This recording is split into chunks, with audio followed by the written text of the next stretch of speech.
Hello नमस्कार दोस्तों, राज के यूट्यूब चैनल पे आप सभी का स्वागत है। तो कैसे हैं आप सभी? आशा करता हूँ कि बहुत अच्छे होंगे और अपनी तैयारी में जी जान लगाकर तैयारी कर रहे होंगे। तो आज की क्लास में पढ़ेंगे उपराष्ट्रपति जिन्होंने इस्तीफा दिया है अभी अभी। तो इस पॉइंट पर कितने इम्पोर्टेंट क्वेश्चन बन सकते हैं आगामी एग्ज़ाम में जो कि पूछे जा सकते हैं। तो चलिए आज की क्लास शुरू करते हैं। अगर क्लास अच्छी लगी तो लाइक सब्सक्राइब कीजिएगा और इसकी पीडीएफ टेलीग्राम चैनल पर मिलेगी आपको। तो चलिए आज की क्लास शुरू करते हैं। तो इसका पहला क्वेश्चन है, भारत के पहले उपराष्ट्रपति कौन थे? तो भारत के पहले हमारे उपराष्ट्रपति कौन थे? तो सर्वपल्ली राधाकृष्णन थे। भारत के पहले उपराष्ट्रपति कौन थे? तो सर्वपल्ली राधाकृष्णन थे। ठीक है। उसके बाद दूसरा क्वेश्चन है कि किस राष्ट्रपति को मृत्यु काल के दौरान, उनके कार्यकाल के दौरान उनकी मृत्यु हो गई थी? तो कृष्णकांत की हुई थी। कब? 21 अगस्त 1947 को। ठीक। उसके बाद तीसरा नंबर है, सबसे लंबे समय तक उपराष्ट्रपति रहने वाले कौन थे? सबसे लंबे समय तक उपराष्ट्रपति रहने वाले थे हमीद अंसारी। 2007 से 17 तक थे राष्ट्रपति के पद पर। उसके बाद है चौथा नंबर है, पहले उपराष्ट्रपति कौन थे अपने पद से इस्तीफा देने वाले, जो कि तो कौन थे? बीवी गिरी जी। उसके बाद है पाँचवा नंबर बोल रहा है कि भारत के पहले कार्यवाहक राष्ट्रपति कौन थे? तो डॉक्टर वीवी थे भारत के पहले कार्यवाहक राष्ट्रपति। पहले मुख्य न्यायाधीश कार्यवाहक राष्ट्रपति के रूप में कार्यरत किया। पहले मुख्य न्यायाधीश कार्यवाहक राष्ट्रपति के रूप में कार्यरत किया किसने? जस्टिस एम हिदायतुल्लाह ने किया। उसके बाद अब जो कि हमारे उपराष्ट्रपति जगदीश धनखड़ जी है जिन्होंने इस्तीफा दिया था, उनके पॉइंट पर कौन कौन से अनुच्छेद आते हैं ये पढ़ लेते हैं। जगदीश धनखड़ ने उपराष्ट्रपति पद पर का इस्तीफा कब दिया था? तो 21 जुलाई 2025 को दिया। कारण क्या था उनका? तो स्वास्थ्य के कारण बताया गया था। इस कारण से उन्होंने तुरंत इस्तीफा दे दिया। दूसरा नंबर है, त्यागपत्र किस अनुच्छेद के तहत दिया जाता है? तो अनुच्छेद 67A के तहत दिया जाता है। कौन से क्रम के उपराष्ट्रपति हैं जिन्होंने अपना कार्यकाल पूरा किए बिना इस्तीफा दे दिए? तो ये है तीसरे नंबर के। इससे पहले थे वीवी गिरी थे और उसके बाद थे दूसरे आर विक्रमादित्य थे।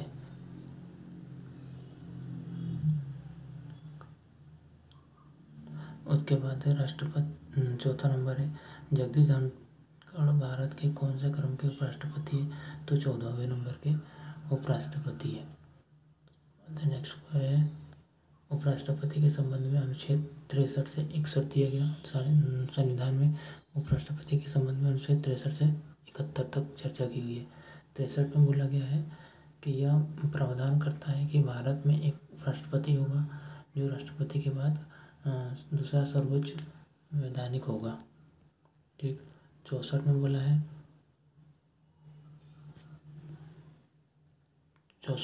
है उपराष्ट्रपति राज्यसभा का पदेन सभापति होगा।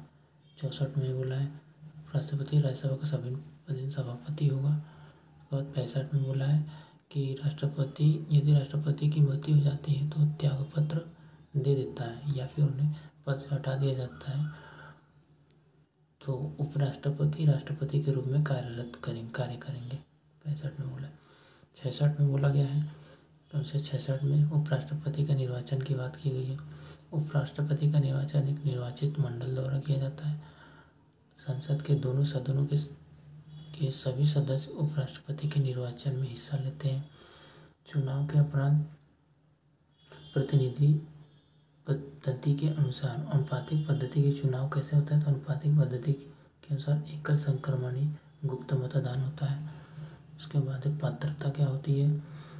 भारत का नागरिक होना चाहिए, कम से कम 35 वर्ष उम्र, राज्यसभा के सदस्यता की योग्यता, लाभ के पद पर ना हो, संसद के विधान मंडल के सदस्य ना हो।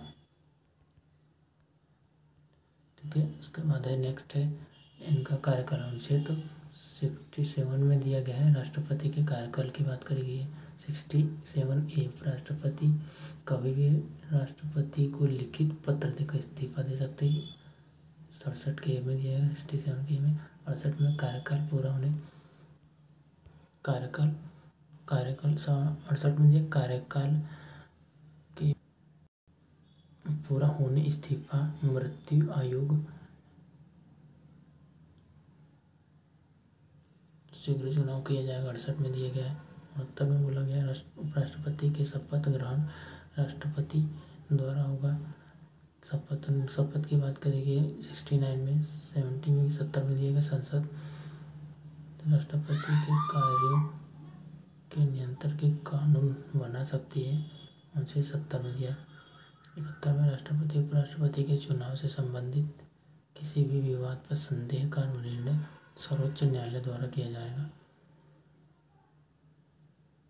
और राष्ट्रपति की शक्तियाँ एवं कार्य दिए संविधान की 10वीं अनुसूची में दिया गया है। दल बदल के संबंध में किसी राष्ट्रपति की सदस्यता आयु पर निर्णय लेने का अधिकार देती है। और दूसरे में सदन के विशेषाधिकार हनन का पक्ष उठाने के लिए सभापति को स्वीकृति आवश्यक होती है।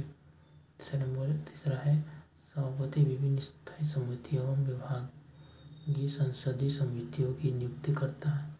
यह कार्य मंत्रालय समिति, नियम समिति तथा समापति परियोजना समिति की अध्यक्षता भी करता है। तो क्लास कैसी लगी? अच्छी लगी तो लाइक सब्सक्राइब कीजिए। और इस क्लास के अगर PDF चाहिए तो टेलीग्राम चैनल पर जाकर के देख लीजिए हमारा।